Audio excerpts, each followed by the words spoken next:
Is it okay if I say, like, are you?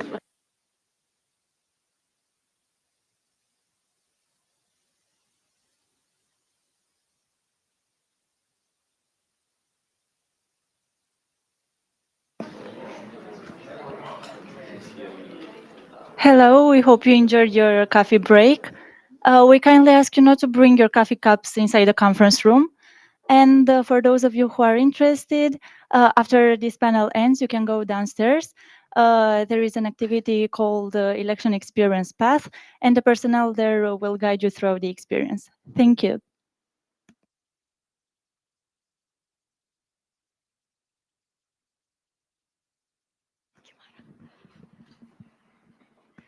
Thank you everyone for being back.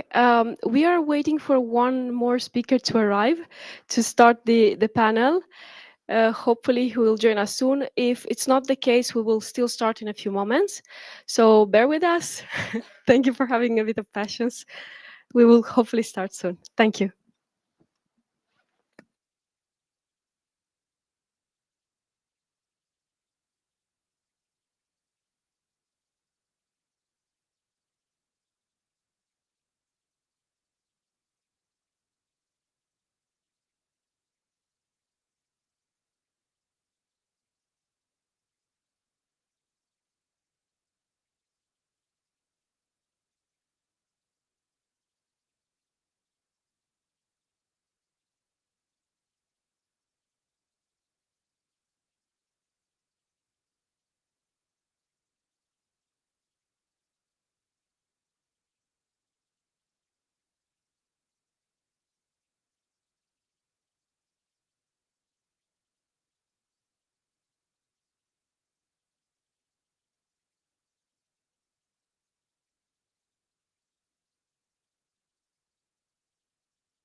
Okay, we will start, and hopefully the last speaker will join us soon.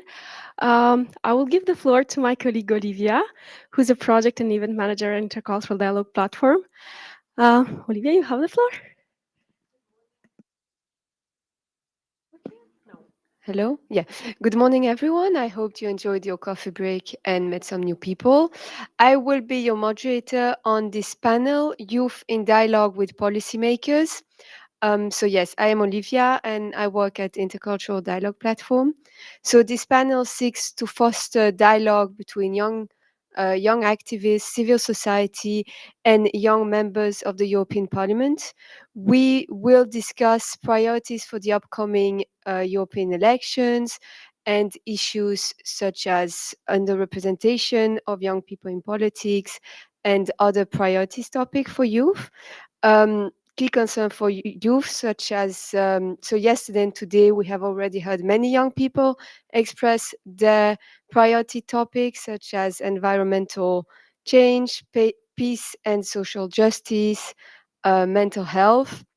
So today we will continue on this thread and discuss issues directly with our representative in the European Parliament.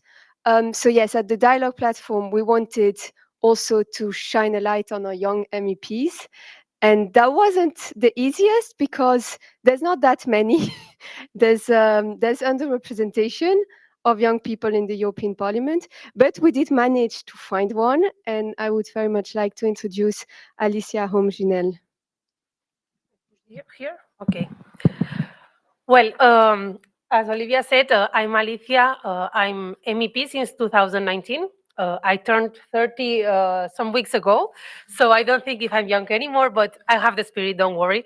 I'm from the S&D group, Socialists and Democrats, and I'm also vice chair of the Employment Committee. When I started the mandate, I thought it was the committee where I could push more for youth policies. Even there is the culture one where there are youth policies there too. I thought from there I could push more. So first of all, I would like to thank you for organizing this. It's good, and I think it's important that civil society representatives, also youth organizations, we can get together with MEPs, the youngest generations together in different levels in order to discuss what's going on in Europe, mostly when we have elections in June next year, and that you could see also what we are doing, and if you see that your demands are represented with the job that we are trying to do. So I think that the elections that are coming next year are really important and crucial. It's when your voice through your vote is going to be heard, no? Because it's the time when you can vote and decide, no, whether which political party is protecting or defending your main ideas and main priorities. So we know that our generation is pushing for progress. We have seen it in many examples, no? Now in this mandate, despite the COVID, I remember when I lived the Brexit in first person in the parliament, I said, okay, this is the historical moment of this mandate. I live it, so it's okay. Hi, Damien. So I thought it was historical moment, but no, I mean, it was every week there was an historical moment in the parliament. So despite that, the priority that was the main one in 2019 when we started, it has still it's still there, and it's a priority that young people put it on the top of the priorities, making demonstrations on Fridays on the streets. That is the climate change policies that we have done during the whole mandate. No, so I think it's important that you feel that your priorities are there and have been discussed. No, also there was a conference, the conference on the future of Europe. I don't know if you heard about it, but I participated in this conference, and there was many young people putting the priorities that they felt that were important on the table. With there were MEPs, MPs also from national parliaments, the social society there, civil society there, then also citizens like that were they put their names and they were in the conference, and we were all together discussing on the priorities that we thought that were important for the European Union. And I always say, because I mean I was in that conference, and since 2019 I'm working on a topic that for me is really important. It is in the bottom of my heart, that really affects to young people, and is the issue of the internships. If you have heard about it, we are working. I mean, since 2019, we work in many resolutions in the parliament, but now legislation will come, and I will be leading this the when it will come to the parliament, the negotiations there. And I think it's important that this topic is also, I mean, I don't think it's going to be finished this mandate, but hopefully next mandate is going to be finished. Well, hopefully no, for sure. So we will try to make the best, to have the best results on that. But I mean, I thought, as I said in the beginning, no, from the employment committee, we can do many things for young people, and this is one of the most important ones, because the issue of the internships makes that many young people feel frustrated, because it's the way between the education and the labor market. And we see that the young generations are being exploited in this matter. And from my point of view, we cannot allow it. So we need to put some legislation in order to avoid these situations, and that young people can start their way in life, the one that they want to create, in a good, with good feelings, and without living this kind of exploitation. So this topic, I think it's important. Also, I mean, on climate change issues, as I said, our voices have been heard. And another thing that I would like to say regarding the elections that are coming next year, no, um, we are a generation that we have been born in this European Union. We grow in this European Union, and I think that there are things in life that is better not to know what is going to happen if you change a lot on that. And I want to say, in the sense that we need to keep pushing to protect and to make this project, make it better, improve this project. No, there are some movements, some political parties that are trying to destroy it from inside, also outside. And I think it's important that, I mean, we are a generation of progress. We want this planet to be better. We want to have better opportunities. And in this institution, even if sometimes it's not well known what we are doing here, maybe it's a matter of communication, and it's something that I always discuss, that we need to communicate better what we are doing from the parliament, and also the commission, the council. I mean, we need to to introduce better the topics. I think it's important that our generation keeps pushing for this progress in this project, because in the end, I mean, we have seen it in Brexit. No, we saw the results. Young people was willing to stay. Elder people was willing to leave. Since they were more, they left the European Union as a, I mean, as a month, because it's more it's more complex. But we cannot make, I mean, older generations decide for us in this matter. No, we had a lot of opportunities with this project, and I think it's important that we keep pushing for them. So I appreciate this kind of conversations with you all. I have to say I will have a few minutes for questions, because we have meetings all the time. Well, Damien will know that we are running from one place to the other. But I would be really happy to listen your thoughts, to listen maybe how we can improve our work here, or how we can communicate better what we are doing here.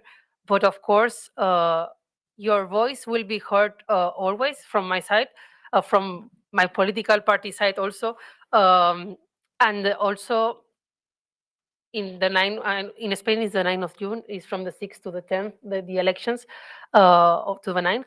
But yeah, I mean, it's an important day, and I recommend you to tell your friends, your family, everybody how important are these elections. Because if the far right has more power inside the parliament, it will be really difficult to keep with this progress that we have been doing during this mandate. So yeah, thank you for listening to me, but I really want to listen to you and your questions and answer, of course. So thank you. Thank you very much. So I will now open the floor for maybe 1 or 2 or 3 questions from the audience. Yeah, is One there or any two. question? Yeah. Yeah, no, I just wanted to ask for like the next election campaigns, how do you manage to like shift the focus from national politics to European politics? Like in my experience in Ireland, for example, often the European elections become I guess, a debate on national politics, not actually what's happening in the European Union. So, what are your thoughts on that, and how do you plan to kind of ensure that the European conversations actually happen on the ground? Yeah, I think it's something that is a bit complicated, but the point here is to say how the European policies that we are making are affecting positively to our citizens at national level. That's the way that we need to do the campaign, and also explain how this project is protecting all of us. Of course, it's important to say how what are the implications of these policies at national level, but it cannot be like a pre or post election in our countries talking about just national topics. But we need to be reminded, like for example, in Spain, more than the 70% of the policies that are happening in the country are coming from directive or policies from the European Union. So of course you need to have at some point this kind of national debate because it affects directly. But of course, at campaign level, we need to focus it on the European level, how it benefits our country, but also the project, no, and also young people, also women, also. I mean, all the policies that we have been doing. I mean, as I said in the beginning, despite the COVID, the war in Ukraine, I mean, we have been doing a lot. But despite of this, that it was the urgent things, we have been working on other things that were also urgent. So we need to explain people, I mean, these policies, and at some point, I mean, put it on national level, even local level. I mean, you can say this is happening because, I mean, you can do this, you can make this project in your hometown because there were funds from the European Union that was helping to do this project. No, so in the end, we need to merge all these levels of policies and put it together. But of course, in the European elections, talking a big no on the big scenario, but bring it to the people because people need to see how they are benefiting from that policies, no? So if you say in Brussels we are doing that, okay, but how it benefits to me, they need to know that. So I think it's also important to bring it to the floor to people.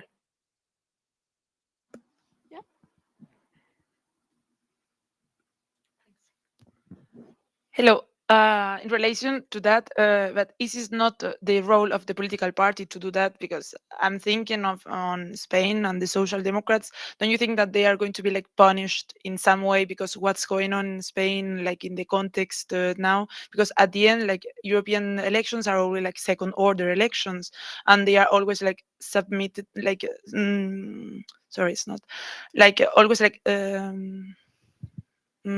under the national scope. So I mean, how the political party is going to do that? I mean, to put things down to normal people and in a way that they can understand them. Yeah, of course. Is not an easy task, no, but we thought that our political party was going to be punished on July, and it was not punished at all. So yeah, I mean, in the end, from here till June next year, many things can happen. I mean, politics. One day you can be here in the polls, and the day after you can be here in the polls. So of course, we need to do this work of explaining people what's our work here, and also after in the case of Spain, because that was the question. I mean, we had the presidency that is working really well. We are doing a great job from the Spanish presidency, and it's important that we also explain that, no, because people doesn't know what is this Spanish presidency and what's going on. So it's good that we can explain that to people. But of course, from here till June, many things can happen, and I think it's a work not just from the politicians, but also from civil society, youth organizations that are really engaged on European politics, to explain to people, in the margins, of course, of the debate that you are having, but to explain to people what are the policies that I have been doing here, and and what is what are the consequences, or the impact that these policies are having there. The debate that we are having in Spain right now is not a European policy that affected the country at all. It's nothing that was happening here. So we need to, when people tell you, but we have this in Spain, yeah, but we are talking about European elections, European policies, and we have been doing all of this during these 5 years, no? So we need to change a bit the mind. Of course, in Spain, that's the case that I know, of course, but it's always, I mean, we saw it in 2019. The election was the same days of the local and regional ones, and the results were kind of similar. So, of course, we will have to do a great campaign, but we as socialists are more than convinced to do it, and we faced even worse times. So that's not the worst time we are going to live, for sure. Do we have time for one more question? Yeah. Is there one more question? No. No. In this case, maybe some of the speakers want to react quickly to our first speaker. No. Okay, then we will let you. I know you have another meeting, but I want just to say before you leave, I really appreciated when we contacted Alicia. She said directly yes. She said, if I have to meet young people, I want to meet them. So thank you so much for that, because it's not always the case. It's not easy to approach MEPs, and especially it's not easy to have young MEPs. So thank you so much for being with us today. Thank you. Thank you.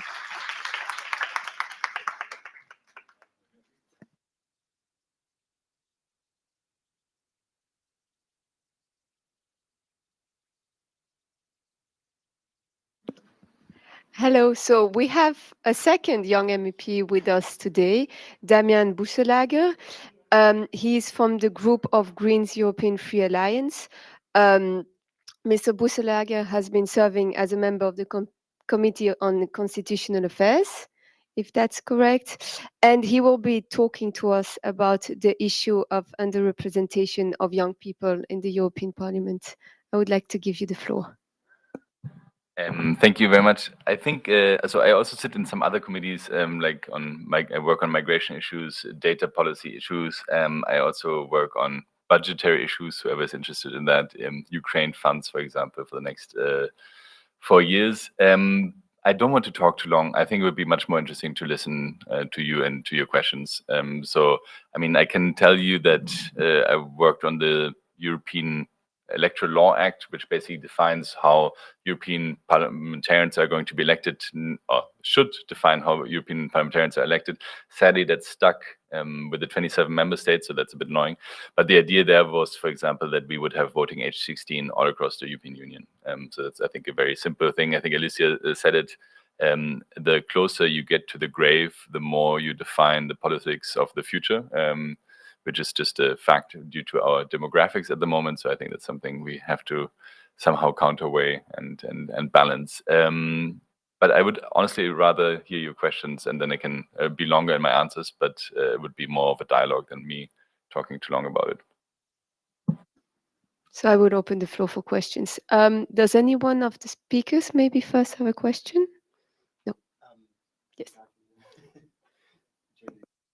Okay, well, I think it's quite important to think also in terms of inclusion. And when it comes to that, we see that most of the time we have the young people coming from, let's say, marginalized groups, not really having their say into the politics. Now, yes, we do have youth councils, we do have advisory bodies, we do have forms of engaging the younger generations. But at the same time, because I'm also coming from the civil society side, from an NGO, we try to get engaged the young people that don't always have the chance to speak up their mind. So I'm just thinking, what is actually your take in, basically making sure to include more of these young people, the marginalized groups, the ones that do not necessarily live in the big cities, the ones that are further away from Brussels. And when I say further away from Brussels, I don't mean like necessarily in another country, but even in Belgium, let's say in a very isolated rural community, the distance to Brussels, to EU Brussels, can feel so much bigger. So what is your take on that? Yeah, so I think there's first of all, I forgot to say, I'm not a Green Party member. Like I'm from Volt, which is a very small pan-European party. But I think there's a couple of answers to your question. The first one is, I don't know if you know this, but since the 1980s, party membership has halved in Europe. So people are not going into political parties in general. That is especially true for young people. So in Germany, for example, we have the SPD, which is shrinking massively. And it's not because people are leaving the SPD, but because the members are dying. So not a lot of new people are coming and the old members are dying. So you have a shrinking party membership. And that's nothing against the SPD and Alicia's, political family. I have no comment on this. But so there's a general trend that we have to think about of how do we excite people, especially young people in general, to go into political parties. And I'm super happy you're in an NGO and I think that's really cool. And to not say but, and we really need to get people into parties. Parties are I don't know, like when I talk, I mean, this morning I was I did a digital class in the classroom, and there I tried to explain a bit like what is democracy? What's politics? I mean, basically, if we together would be all living in a house, let's say a flat share of some sort, we would have to find some system of figuring out who brings out the trash. Like maybe we meet every Tuesday night, and we sit together all together. We're a bit too many, so it would be a bit difficult. Maybe we would then decide, okay, actually every subflat sends one person that would be like the delegate to sit on Tuesday night meetings to decide who organizes what of the common house. So I think what I'm trying to say and what I tried to say this morning is in the end, our democracy is just an organization system, a governance system to solve the biggest issues of our time that affect all of us. So to just make it a bit less crazy, democracy is so like the politicians, they're up there, they're like talking so much. No, but like to somehow take away like this kind of glass thing and say, no, you have to go into politics. So this is the general point. Like this system is going down. Like, I mean, Alicia was talking about Brexit, but this system is going down. Like the rise of far left people is massive. And either we get the silent middle to somehow be more active again, or it's going down. This is the reason why I got politically active, very simply put. And it's more fun to do something about it than just to watch it. So anyways, but I think that's like the one thing that we need to somehow bring out there. And then the question is, if you bring this message out there, how do you reach the communities which will probably be even further from receiving that message out of multiple reasons and some of them you have outlined? I mean, I can't give abstract answers to this. So what we try to do in Volt is we have built something which is called Team Europe to bring in underrepresented communities into our party and actually bring them also on party lists. So the second on the list for the European elections in Germany after me is a woman called Nela Riel. She had nothing to do with politics before. She came in via this program and is now part of the list. There is many more. I mean, women is one underrepresented group, but there are many more people on our list. We only have 30 people that come through this program. And I think if we find that we can't just wait for people to show up, but that we have to go out and actually look for people, I think then maybe it can help. You see, I used a longer answer time that I didn't give in the beginning. I will now open the floor to our audience for questions.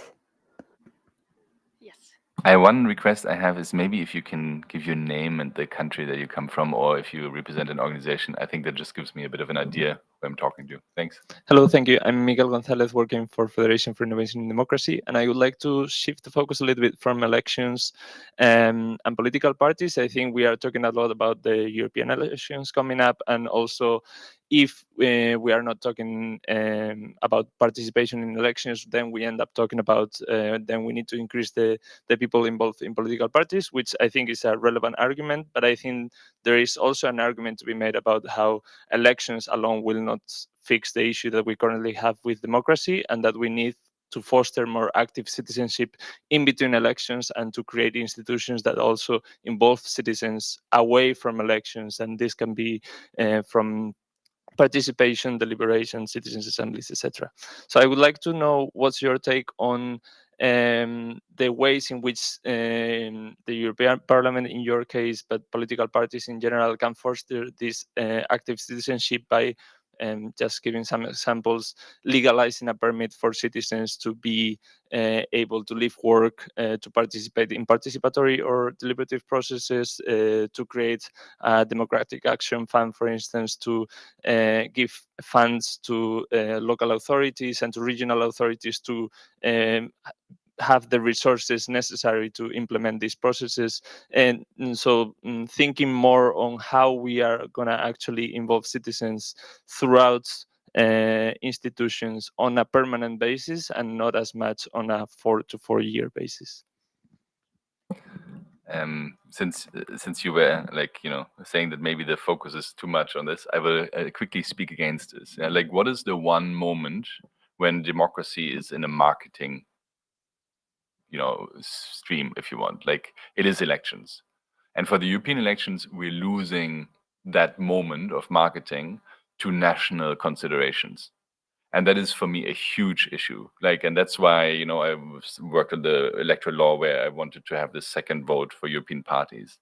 Not because I care about 28 people being elected via, European lists. I don't care about these people too much. Yeah? Like, what I care about is that people understand that, you can, with your vote, direct Europe's direction to be conservative or social democratic or green or Volt or whatever, just so that you get away from this no yes kind of feeling to the EU and you have a direction and vote, and that that people feel somehow connected to the European Union president and so on. So I think we cannot overvalue the need to fix these elections, because elections are what builds trust into the system. So, and I really care about this a lot. Nevertheless, you're right that in between elections, it's super important that we empower citizens. And there are multiple tools. I mean, we can think about citizen budgets, 1% of the EU budget being under the, power of some form of citizen panels, or I think we need to be very careful that we talk about meaningful citizen participation. I really hate citizen participation if it's not meaningful. It's really one of the worst things that you can do. Is hey, I have this question, you want to answer it, then it can influence policy making. And then there's what was it with the EU Commission thing that they did, I forgot the name, and that was then presented as an annex to the European Council and was discussed, I think, a rough minute of rough 30 seconds in a European Council meeting. Yeah, cool, 2 years of work for 30 seconds a European Council. Yes. Yeah, I think if you want to have citizen participation, you need to be completely 100% honest about what's going to happen. And this is also something that I tried to get into the conference on the future of Europe when we were designing it. I said, look, the one thing I want is that whatever comes out of this, we go back to the citizen panels and we present it and ask them to give us a grade or to tell us whether this is implementing their wishes or not. Because this kind of, let's take your ideas and then we, do something and then we give them somewhere. And then the European Commission does a great table where they say, oh, we implemented everything already. I think that's a bit useless. So I think, we in our program now, we fight for standing citizen assemblies, but also to potentially bind citizen assemblies to the legislative process, so that you have an actual, what the purpose is, which is to be deliberating in parallel to the process that is happening in Parliament and so on. So I think there are questions on how to make this work. But I do want to say one last thing, and that is the question of what is actually driving a democratic culture. And I think here you will go to issues that go beyond the typical citizen participation question. That is about mental health. It's about loneliness. It's about regional development. It's about societal fabric of some sort. And I think if I look at the voter results and who votes, for example, in Germany for the AfD, I think the failure is a bit earlier. And this is a symptom that we currently see. And we have to see a bit what created this kind of symptom on a deeper psychological level. And then I think we have to answer a question of how to make a campaign emotional without becoming populist, and that is something I'm considering, constantly reflecting about, which is not so easy, I think. Someone else would like to intervene? No? May I ask a question? Do you still have some time to say? Yes. I have a practical question. We see that in the parliament there is a huge underrepresentation of young people. I think now we just have one MEP that is under 30, if I'm not mistaken. I think she turned like 30. I think Malte is still there, no? And no, Malte is also above 30. I think they are already Kira? above 30. Kira? I think it's just Kira who's 26 or Yeah. so. In any case, so we had She was very young when she got elected. Like 2 years ago, it was 6. Now I'm pretty sure it's just 1. Anyway, just the question on that. What do you think, your personal point of view on installing some quotas, and maybe not quotas on how many people accede in the parliament? That's very difficult, but also how many people candidate. I know it could be very tricky, very complex, but what's your point of view of having quotas for a certain age, like let's say about 30 of people being candidates for the elections? I know it's difficult to, but as a principle, what do you think about this as a way to address underrepresentation of young people? Because we see there are a lot of barriers. We had just before this panel, we had Oscar, who's also a member of a political party, very young, and he said, quite frankly, I'm in politics because my parents are in politics, and I kind of had a way to integrate politics. But it's very difficult to, like, coming from, let's say, more modest backgrounds and just integrate this and be part of it. So what's your point on this? Thank you. Yeah, so how do I say this best?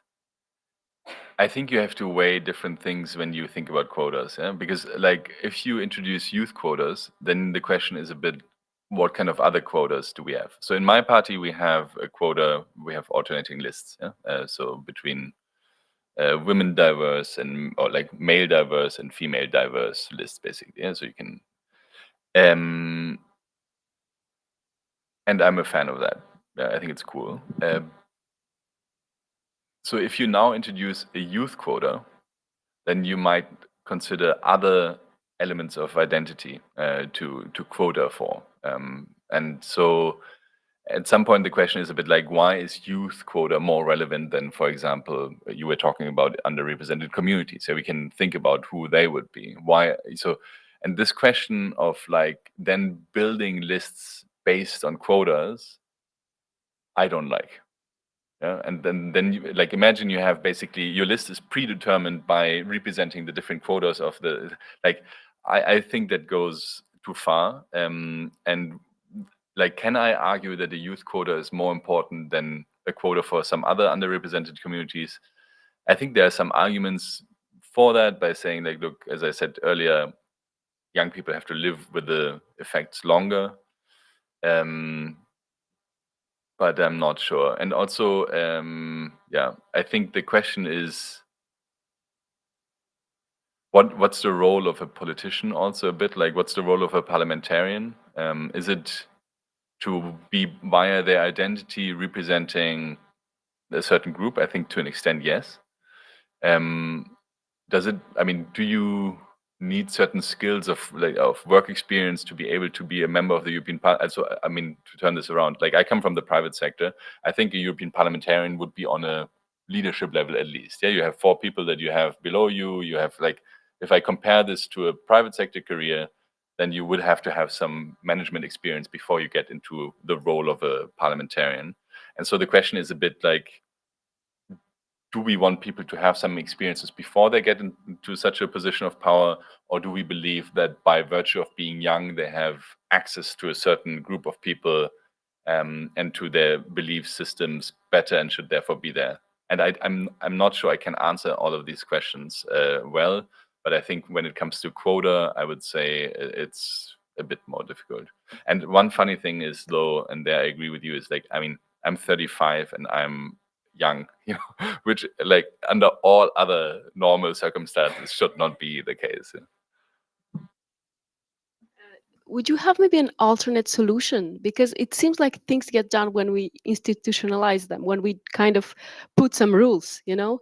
as we did with the women's, like installing some quotas.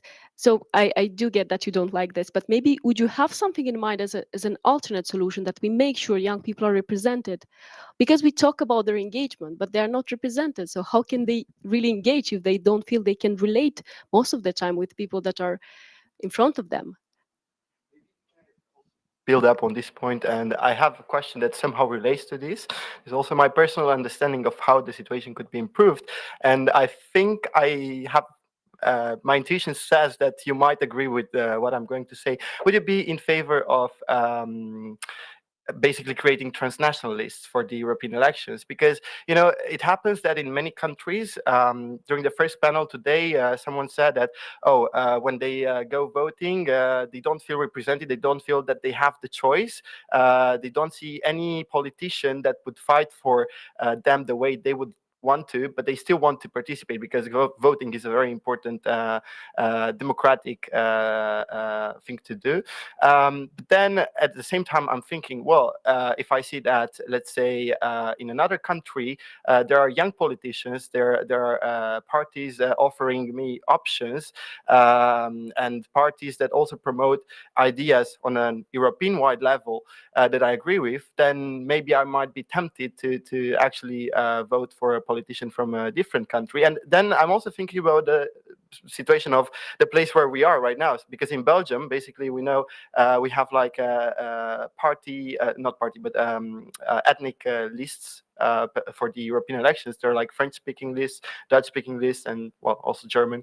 Again, if you, let's say, live in Flanders, but perhaps you don't find any person that would represent you, you still have to vote for someone from Flanders, for a Flemish politician, while you might have a better option from Wallonia, and the other way around as well. So would you be, do you think that that could be maybe a solution in this case? Yeah, I mean, so maybe in general, like transnational lists is what I meant with the second vote for European parties. I mean, this is what I've been fighting for. I think voting for representatives from other constituencies from a democratic perspective is just a bit more difficult. Like, so if you have Belgian elections, it's Belgian people voting. Normally in Belgium is more complicated. If you have European elections, then the question is a bit like, do you vote for representatives from here to go to Europe, or do you vote for a European party? But can you vote for representatives from Germany to go to Europe? It's a bit more, I don't know, it's just a layer thing that's a bit more complicated.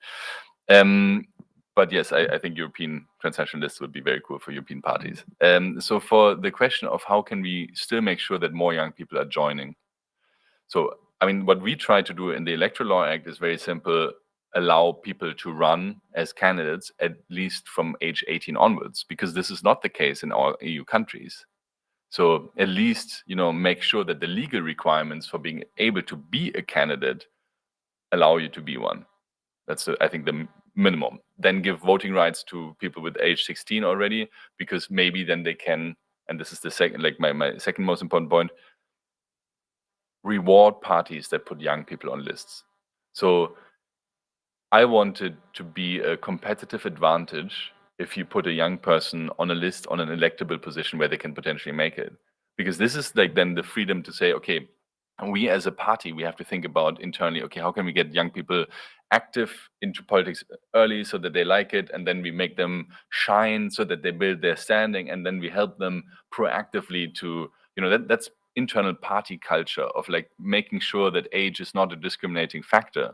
There I'm fully with you. You know, I think these kind of proactive internal party thing, and if you then get a better vote result, I think that other parties might copy that.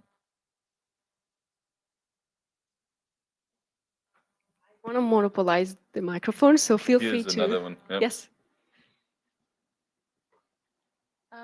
Hi, my name's Kate. I'm from Ireland. I guess I'm kind of bouncing off this question about lists and transnational lists. I come from a country we don't do electoral lists. We have constituencies and Single transferable votes. Yes, I personally actually am quite in favor of that system. I think it creates incentive for MEPs to actually be very much on the ground and really connected to communities. And I often hear from other young people that they can't really identify their MEPs. Well, I think in Ireland, maybe this is just I'm biased. I'm from a political science background, but I think in general, even in my local area, which is quite a small rural town, people know their MEPs. They know who they have to talk to and annoy, even over small things maybe the European Parliament can't change. But do you think that that sort of process of having actually like constituencies are better for democracy or better for knowledge of the European Union, or are lists actually the best way for countries to go forward in this regard? So I also like the single transferable vote a lot. I think for me, and this is then I am nationally, conditioned, but the amazing thing is if you can marry represented, like proportionality and direct representation. Proportionality means that what you don't want, or let's put it a different way. Direct representation means you vote for the person in your constituency, and this person gets elected, and then you directly know who this person is. And you can do this via single transferable vote. For example, transferable vote basically saying like, look, my vote for my first candidate doesn't get lost because I have a second preference that can be there. I love that. But it's really fun. Like, I think the idea that you have a preferential voting order makes a lot of sense. So if your first vote doesn't count, maybe your second can. Yeah? I think that like if you can rank, if you want candidates from 1 to 10, I think it's generally a good thing from my perspective. Anyways, but that's direct representation, and I'm a big fan. If you only have direct representation, you get into a system like the UK, where, and I don't know how it is in Ireland, but like where basically smaller proportions of society are completely lost because they will never win that one seat with the first past the post system, like a system where the biggest winner wins. So to add a proportionality vote, as we have in Germany, I think makes a lot of sense. You basically have a first vote for direct representation, and you have a second vote where you can vote for a political ideology, a political party that you like. And then you combine the two and you have the best of both worlds. And this is also what I was trying to fight for, what I was fighting for, but didn't win in the European Parliament for the European election law, so that we would have, half the MEPs directly voted by local constituencies, which would then need to be a bit bigger, and they would be constantly on the ground trying to, win you back for the next elections. But that you would also have half of the MEPs voted in by the party system. In the best case, even the proportionality would then determine also the proportionality of the European Parliament. It's a bit of a complex answer. I don't know. We went very much down the rabbit hole of democracy theory. So if you have questions about, I don't know, any other stuff, also feel free. But I love this kind of stuff, so I'm very happy to discuss it. Should I give this to anyone else? No? Should we continue then with the other speakers? Could you stay a bit more with us, or? I can stay another 10 minutes, yeah. Okay, perfect. So we can continue. Okay, so I would like to give the floor to maybe you, Sana. So, hi everyone. I hope you've had an interesting day so far. Today I want to address the topic mental health with you, not from a theoretical framework, rather from personal experience. Therefore, I've taken a different approach to this talk than that you're used to. This speech is a connection of my experience, but also experiences from other young people, because 1 in 4 young people struggle with their mental health. And these young people also deserve to have their voices heard. Unfortunately, with limited time, I cannot address all of the bottleneck issues. What I can do is list here some pain points that these young people have raised. Again, I was forced to make a selection. The long waiting lists, difficulties getting help without a diagnosis, use of extreme measures, attention to mental health in underprivileged young people, repayments, suicide rates that are too high in Belgium, context counseling, waiting lists for crisis admissions, and so on and so further. Meanwhile, I've been in the mental health system for 8 years, as a patient and as a client. Seeking help and getting help has not been simple. On the one hand, because my parents are from Iran and thus have an Eastern mentality. On the other hand, because I encountered all kinds of problems within the system, starting with the long waiting lists within the healthcare system. As a vulnerable person is the first step to acknowledge your pain and suffering, and thus the problem. The second step is to seek help. But what the problem in this mental health care system is that you have that they will to acknowledge your problem when you're doing very badly. And by that, I mean that you have to attempt suicide, that's when the system is going to acknowledge your problem. These people, including myself, are confronted and forced to wait for help. Because of the lack of staff, because of the little money that is invested in the mental health system, a lot of demand and a little supply, few institutions within a certain region, or an absence of expertise. Meanwhile, we are in a system where psychological help is refunded for a number of sessions. But this does not take people into consideration who need longer support and thereby have to pay full price from a number of refunded sessions. Compare it a bit with a life-saving treatment that requires 20 sessions for your knee pain. Without that treatment, you cannot live a quality life. However, only 5 sessions are refunded. How are you going to be able to finance the remaining 15 expensive sessions? Will you give up those sessions, or will you sacrifice something else for that by, say, eating or living more sparsely for a few months or even maybe years? Do you understand a little bit where I'm getting at? These days, we even clash with a waiting list for a crisis admission. I repeat, a crisis admission, like being forced to wait for help while having a heart attack. I get quite frustrated by that, because this is one of the biggest reasons why the suicide rate in Belgium is so high. 1 in 6 people think about suicide. Pretty distressing, don't you think? I mentioned earlier that I was born in Iran, but I've lived in Belgium all my life. I mention this because an important population within the mental health system is forgotten, namely transcultural people seeking help for their mental pain. Within this vulnerable group, there is a gap between Eastern and Western mentality, within generations, which makes psychological help difficult, let alone transcultural transition care within the mental health system. But what does transition care actually mean? Transition care, which is also a bottleneck, involves the transition from child psychiatry to an adult psychiatry starting at the age of 18. On paper, you're labeled as an adult and put into a psychiatry with middle-aged older people. These young people, who are still teenagers, should not be in therapy with older people. There's a huge gap between ages, life experiences, and mentalities. There should be transition psychiatrists for this vulnerable group of 18 till 25 years old. This is the reality that 1 in 4 people face. It's not a far from my bed show.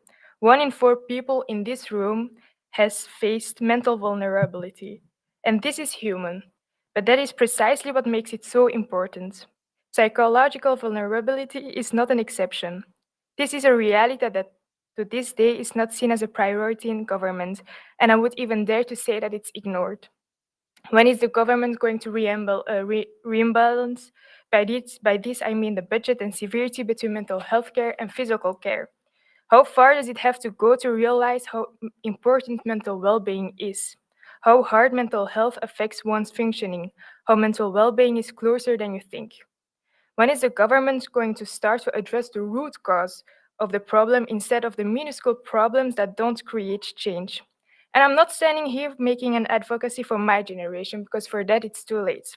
I'm doing it for the next generation and the generation after that, so that they can get the right help sooner, so that their problems don't become chronic, so that they can participate in society, so that they can live and not have to survive, so that their pain is recognized. I do it for those young people, and I hope with all my heart that one day the government dares to address this issue seriously. Hello, I'm Sana, and I went to study medicine because I experienced things within the mental health system that were not acceptable. I hope that as a doctor I can make later changes, and even though it's on a macroscopic level, that I can help that one person that is lying on a hospital bed without a desire to live. Talk with us and not about us. Decide with us and not about us. Hear us and see us. Thank you.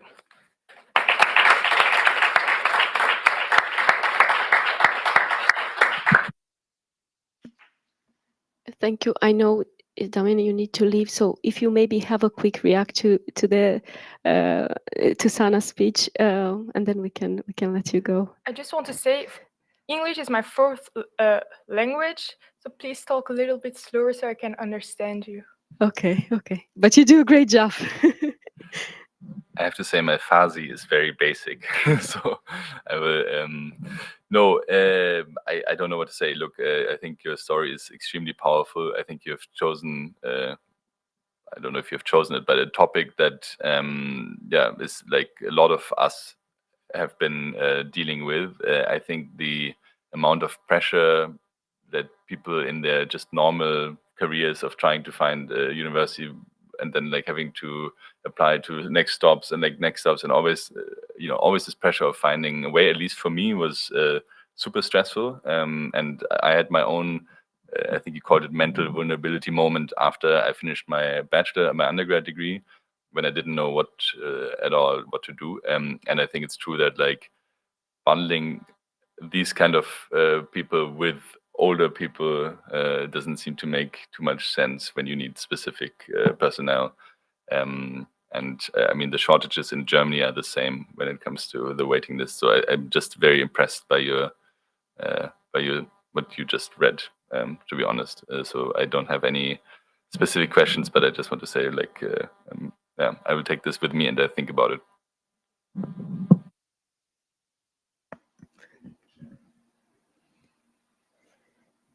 Thank you so much, Damian. I have to say, I know you have to leave. I have to say, for Damian, it was the same. As soon as we contacted him and his team, he was very eager to participate. So thank you for that. Thank you for your time. Thank you again.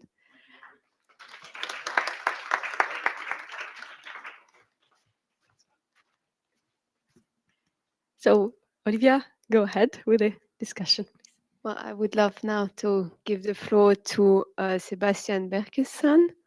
He's Executive Secretary at Stand Up for Europe, which is a Brussels-based NGO aiming to bridge the gap between citizens and European institutions.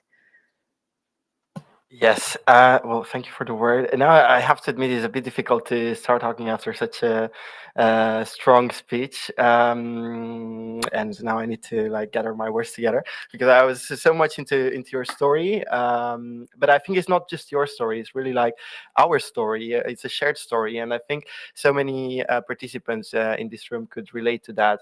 Myself, I did. I can say that. But at the same time, it's only basically bringing some light onto all the problems that we're facing right now, because we are quite lucky to be here in Europe. We're quite lucky to be here in Brussels, and I think once again, I don't want to monopolize discussion over how fortunate we are, and the fact that there are also like marginalized groups as well in Europe, but that's the reality. And at the same time, when you're thinking about it, also about the numbers that we just discussed, underrepresentation, that's a major issue. But because I'm coming from the side of the civil society, the numbers that I'm really interested in are very much related to the perception of young people towards the EU politics, because this is what we're doing very much at Stand Up for Europe. We try to bring them closer to Brussels, to EU Brussels, and to basically break some barriers. That's quite difficult sometimes. Also, because if you're just thinking the latest youth survey that was done actually by the European Parliament is from 2 years ago, but it's still basically saying that more than half of the respondents they couldn't really get a good understanding of what's happening in Brussels, of how the European Union is helping them, and that's, I think, quite problematic. That's one thing, and then what's even worse perhaps is that 2/3 of them said as well that they don't feel that they have their voices heard here in Brussels. And again, that can be tackled through representation. I definitely agree with what was said before. That's a very important point to make. There are many mechanisms to take into consideration when it comes to that. Youth quotas are one option. There are other options. We just discussed about that. There's perhaps a big debate right now. But at the same time, I think the youth programs that the European Union is financing are also a very good method. So when you're thinking about the greatest successes of the European Union when it comes to the young people, I would definitely say Erasmus+. Everyone knows about Erasmus+. But we also have more recent initiatives like Discover EU. I hope people in this room, because I see many young faces, they heard of it, and also that they took advantage of it, because the 18 years old, they can get a free Interrail pass to travel around Europe for 1 month. And I think that's also a very good way to get a better understanding of what the EU is doing for you. It's not just that you're traveling for free, but in fact, you're also basically getting in contact with other cultures.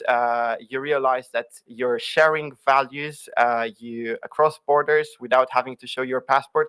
That's actually quite something. And the examples go on.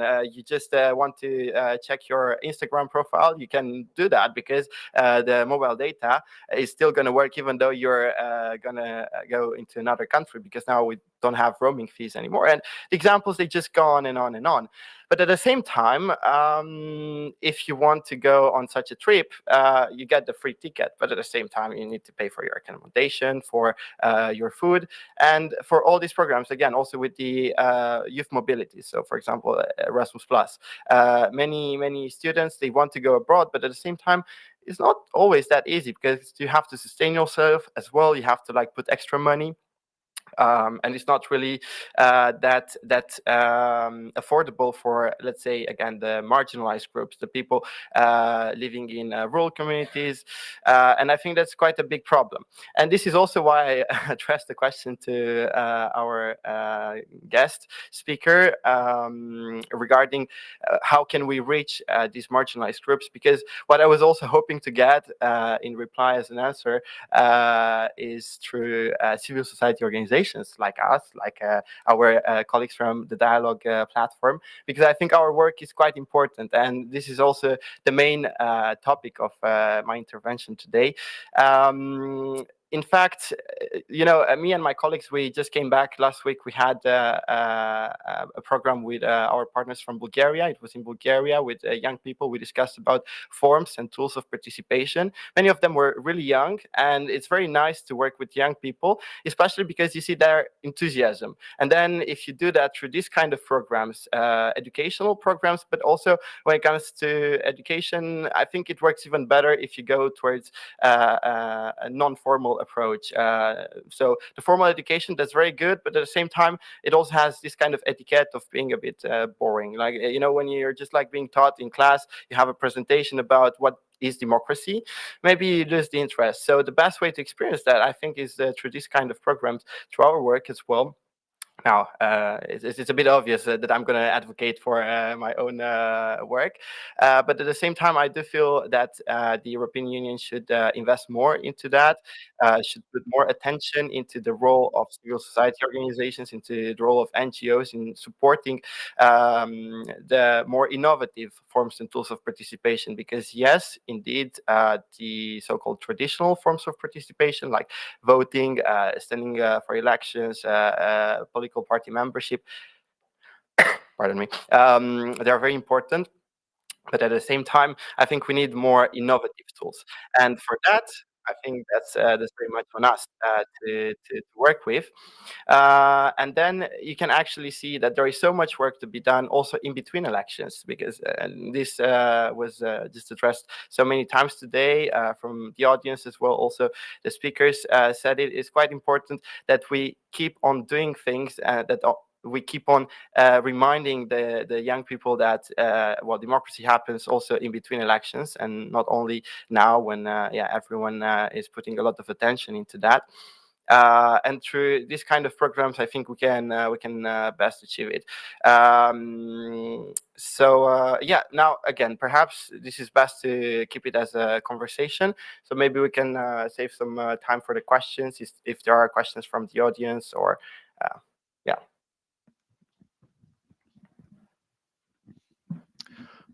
Yeah, thank you, everyone. I'm Alexandre Thierry. I work for a civil society organization called Fedaxio. Thank you, Ms. Sadat, for sharing your personal story. I think it's light on your current commitments. I appreciated that you specified that you have been both a patient and a client of the mental health system. Here in Belgium, we have always claimed that we have one of the most robust and redistributive social system. However, it is undeniable that preserving our achievements is an everyday struggle to prevent greedy capitalism from eroding them. And so my question, what measures could be implemented to ensure that the treatment of individuals in mental health institutions is not compromised by financial considerations, and that these institutions are not run like private companies with a profitability imperative, that thus ensuring a well-being centered approach rather than a profit driver one? Thank you.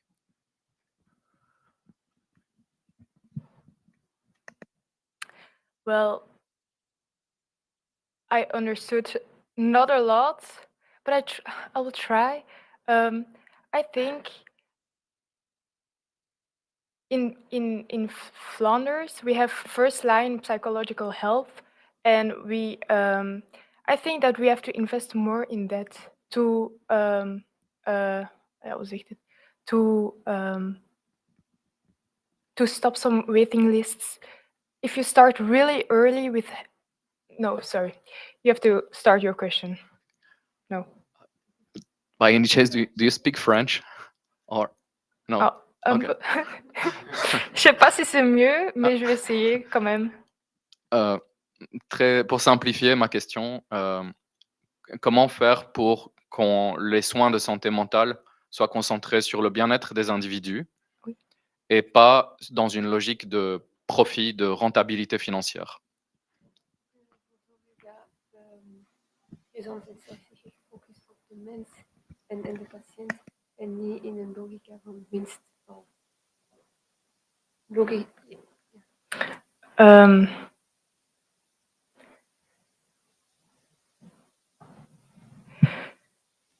Zit jij goed? Kan ik? Ja. Ik kan Oké, dus ik ga in het Nederlands spreken, want I will do the translation. Dat is mijn eerste taal, dus sorry. Ik denk dat er meer ingezet moet worden op eerste lijns hulp. En dat is een heel laagdrempelig hulp voor op individueel gericht. So I think we should focus more on first line help, because that is a very low threshold for people to go to. Yes. En meer focussen op geconventioneerde psychologen. Can also bigger focus on, okay, now it's a very technical term, conventionated psychology. So in Belgium, for the maybe people that don't know, in Belgium you have the conventionated, I don't know if that's the word, but conventionated and non-conventionated. Conventionated stick to a price threshold. Ja, want dat zorgt ervoor dat je aanbod veel groter is dan uw vraag, waardoor dat veel meer patiënten of cliënten naar u willen gaan, zonder effectief winst te maken, want de psycholoog maakt hierdoor geen winst, maar uw patiënt en cliënt ook niet. Okay, that will... Ja, dus uw aanbod wordt veel groter dan uw vraag, waardoor dat wachtlijsten weggaan en dat er ook geen winst wordt gemaakt. Okay, because of that, the supply will increase compared to the like ask for help, because that way psychologists are not actually making that much. I find it very hard to do translation to connect both languages, because that way they're not actually making profit on the client, on the patient. Yes, because one of the purposes of being conventioned is that you have a future as you have a good pension, and if we invest more in that without doing any profit, you will help more people than making any profits. Yeah, sorry, my English is very bad, but I'm trying.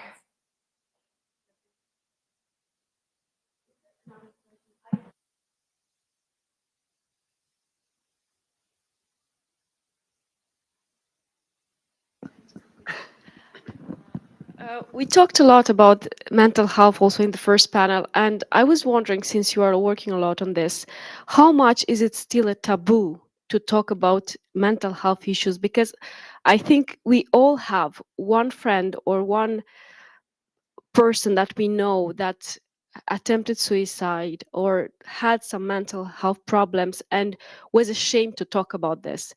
Do you still think that's a big problem, maybe in Belgium and maybe if you know farther away as well?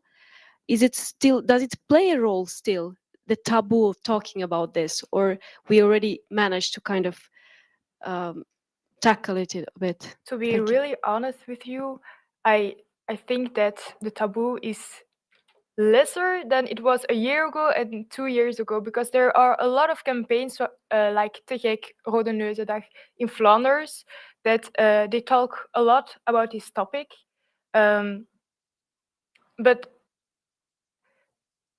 I can't compare myself and my encouragement with another person, because my encouragement is always talking about this topic. So I can't really answer that question really honest with you, because I'm yes. But if I have to speak about Iran, that's a taboo. I don't talk about this topic with my parents because they didn't learn to talk about this. So yeah, I hope I answered your question a bit.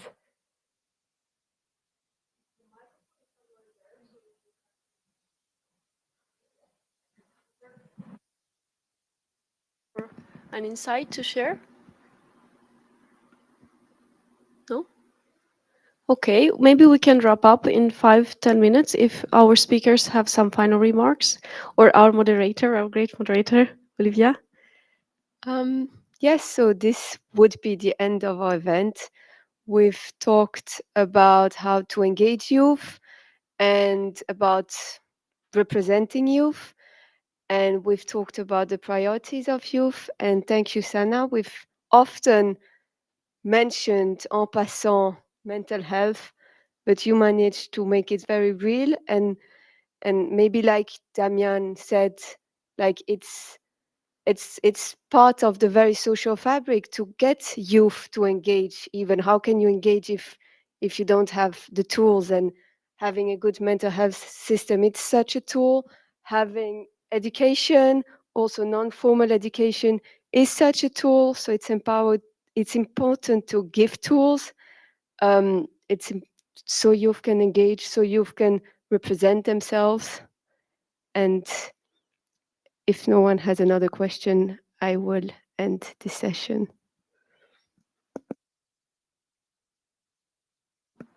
Thank you again to our panelists. Maybe a big round of applause because it's our last panel. Before we let you enjoy the space downstairs, if you want to have the experience of the election path, I kindly ask you, on your badge, you would see that on the back you have a link to the survey for this event. So if you would be so kind to share with us your opinion, feel free to criticize us. We don't do everything perfectly, but we try, we really do our best, and we really care about talking to young people, talking and organizing things for them and with them. And so we would really appreciate your point of view, your remarks, suggestions, maybe improving for next time. What would you like to see in this type of events? Because we will have some other events coming, most probably in February and March, and then May. So let us know what you think so we can improve it for next time. Thank you so much. And I wish you all a lovely afternoon. Thank you for coming. Thank you again to our panelists.